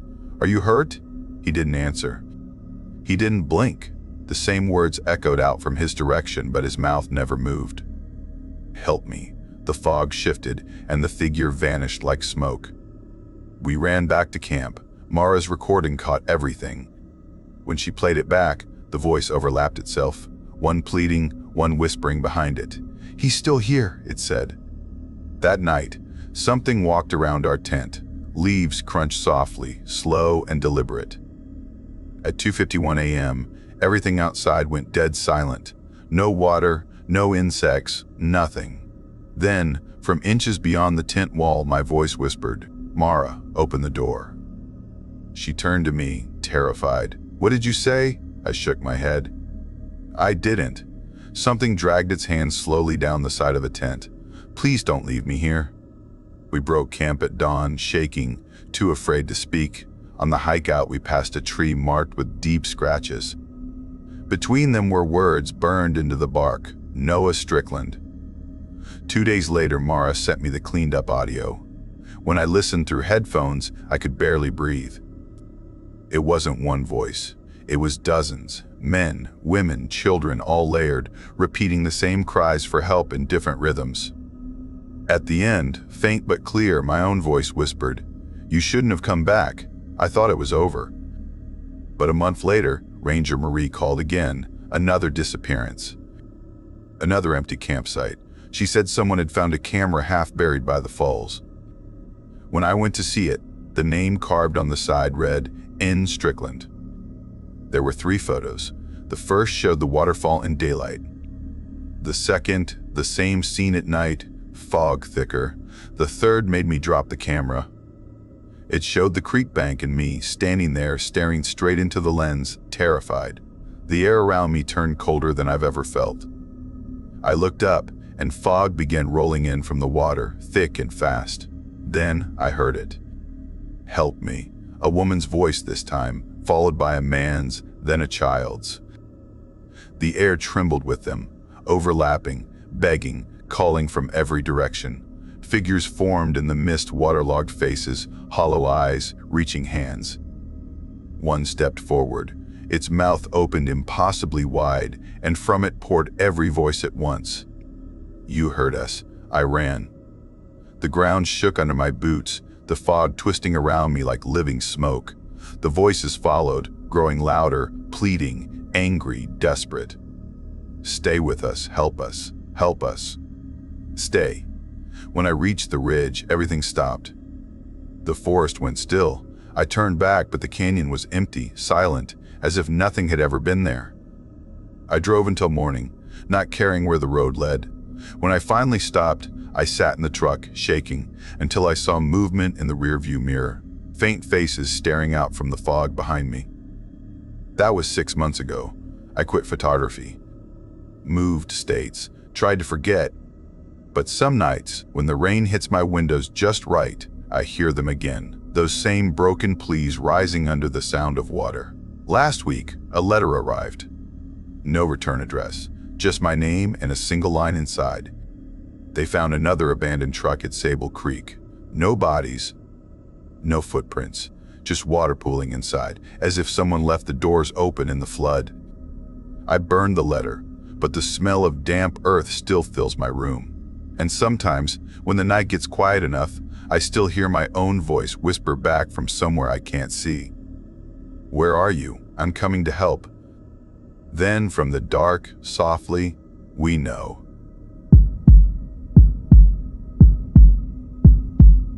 I never thought the mountains could whisper until that summer in the Appalachians. I swear sometimes, when the wind slides through the pines at night, it sounds like the forest is remembering something it wishes it could forget. My name is Leo, and back then, I was just a 21-year-old looking for peace after my 3rd year of college. My grades had crashed, my girlfriend had left me, and I thought a job in the wilderness would clear my head. I took a seasonal caretaker position at Ravens Hollow Lodge, a small wooden resort buried deep in the Blue Ridge stretch of the Appalachians. It sat at the end of a dirt road that turned to mud when it rained and silence when it didn't. The lodge had only 5 cabins, a main hall, and a single gravel path looping between them. Cell service didn't exist, and the only phone line was in the office, a dusty black rotary that crackled like a dying bee whenever you tried to use it. Our nearest neighbor was 9 miles away. The forest was endless.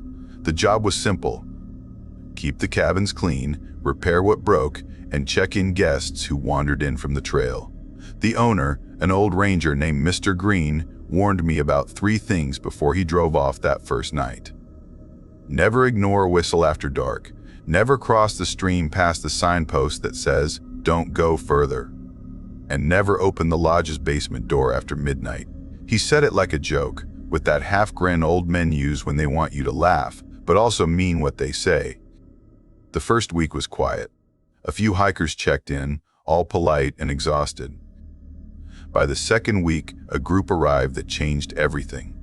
There was Mark, tall, loud, and the kind of guy who made every story about himself. His girlfriend Lydia, quiet, pretty, and with eyes that never seemed to trust anyone.